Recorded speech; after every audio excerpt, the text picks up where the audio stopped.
Hi, I'm Kate, and I'll be doing a in-depth look at a very famous artist known as Pablo Picasso. So, Picasso was many things. He was an artist, he was a painter, a sculptor, a printmaker, a ceramicist, and a theater designer. So he spent his first few years of his life in Spain, but later on he moved to France. So he is regarded as one of the most important and influential artists of the 1900s. So his biggest things that everyone knows him for, number one would be Fauvism, which he didn't go too in-depth on, but he did begin the movement, as well as Cubist, which the Cubist movement was sort of this movement where it was the ability to show reality in a different sense that had never been done before, which really focused on the contouring of shapes, and it went against the grain because it talked about things being done in 2D rather than 3D, which was a brand new concept for this time and still is to this day. Since the Renaissance, we really didn't have a lot of 3D work, but through him, we came back to the ability to use 2D.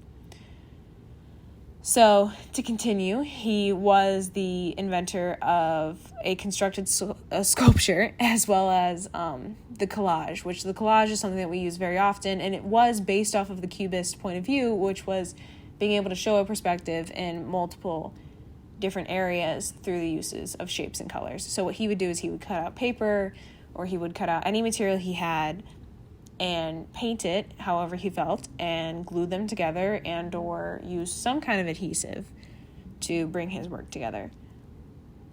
He knew many different styles and wasn't only a painter, but he could take beautiful photographs as well.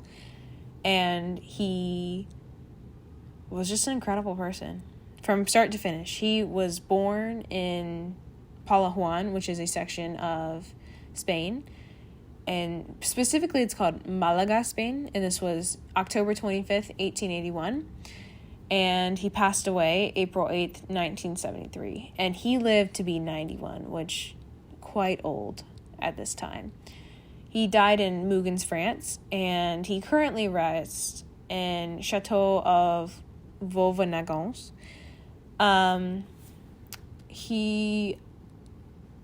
think because he was born so young, that did not make any sense. Because in his youth, his parents had trained him to be an artist because that's what they were. I believe he had this extraordinary artistic talent in his early years that began to take form throughout his childhood and eventually into his adolescence. So for the first 10 years of his life, he really experimented with many different techniques, and he was finding his own technique, which eventually became Cubism, which turned into collages and photography and other factors. But throughout the decades of his life, and if you look at his works from each point, he has an entirely different perspective because he traveled incessantly around Europe and around as much as he could because he wanted to learn from as many people as possible and see as many different places. So you'll see in his work, while he doesn't do a lot of landscapes, the one that he does, there are places that really mattered to him. There are places where he learned from those better than him so that he could be the next.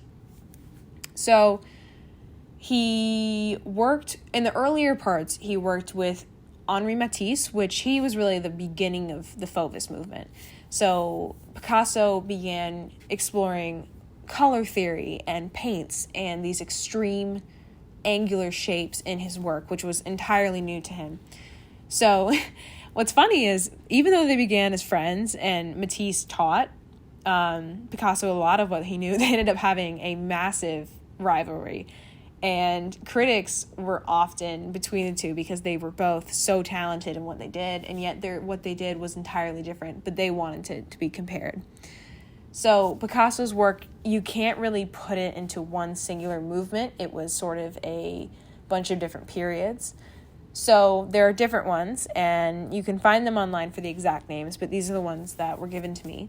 So his first period was the blue period. This is 1901 to 1904. This is sort of the period where he was really experimenting with shades of blue and dark grays and beige, and he wasn't really trying to come for these more radical movements that would follow, which began in the Rose period, which began in 1904, and then it barreled into this sort of African influence period where he saw African tribal masks and the way that their tribal huts were made. And he thought it was so cool that they were able to take something 2D and create such beautiful designs on it to make it almost look 3D. And this is what really stemmed his Cubism in 1909. And this Cubism sort of rolled again into this sort of crystal period where he truly wanted to see the refraction of light in his work. So he tried to experiment in many different ways, and what he ended up finding when he traveled to Greece and Italy is that he really liked a neoclassical style, which was sort of this strange in-between where you want to draw in classical clothing and draw buildings in the way that they once were, while also using the color theory and the vanishing points and the vertical lines that you'll see in common day. And then eventually, towards the end of his life, he began to mess with surrealism, which was really his final few pieces. And they aren't quite as famous, but many of them are studies because he's trying to experiment with a new sort of sense. So because he lived so long, he was able to put so many different pieces out that people called him a Swiss Army knife because he would have so many different abilities in one. And he truly became one of the most famous figures in the 1900s. So specifically, if we're looking at his life, he truly, from the time he was young, when he was around, I'd say 5 years old, his parents would immediately put him into paint.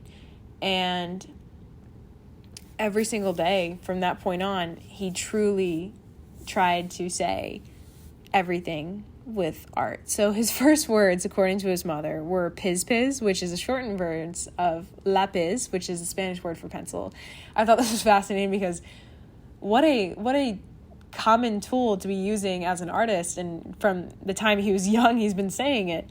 But he received formal artistic training from his father as well as his mother, and he eventually moved to A Coruña, which is where the School of Fine Arts is in Spain. So he was allowed to study with these older boys and girls, mainly boys, who were truly learning the craft. So they stayed for 4 years, and his son would be painting over unfinished sketches and trying to really look at the precision of a piece and look at the technique. So what's funny is his father felt as though 13-year-old Picasso had surpassed him, and Picasso's father ended up giving up painting for many, many, many years because he felt so traumatized that his son was a greater painter than he was. And this is an element that you'll see a lot in his earlier pieces, but Picasso was traumatized in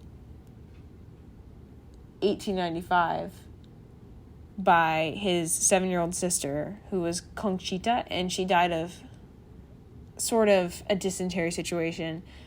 So through his piece, you'll see him honor her and see her presence through purples because she always loved the color purple. So to continue on, he went through many career phases, as I said before, with the blue phase, the rose phase, the cubist, etc. But he first began his career in Barcelona, which is where he was training with Musau. And he would work in churches and do everything he can to get his hands on paintbrushes because he had been very poor in the beginning. But he was able to travel for the very first time when he reached age 25. And he made his first trip to Paris, which was where he met Max Jacob, who helped Picasso really learn and understand the French language as well as literature there and see all these different elements and really see the beauty of France and how their art differs from Spain's.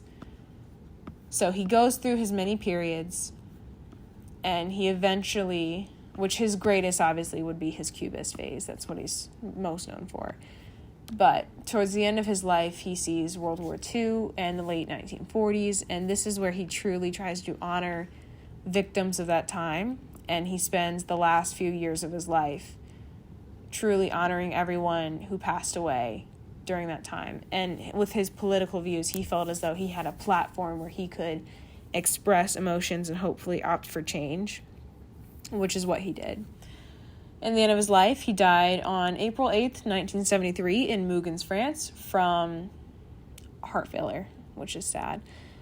But Jacqueline, his wife, has been able to carry on his legacy and take care of their children.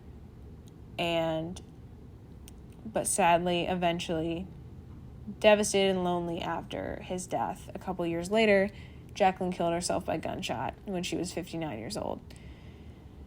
His kids, they do live on.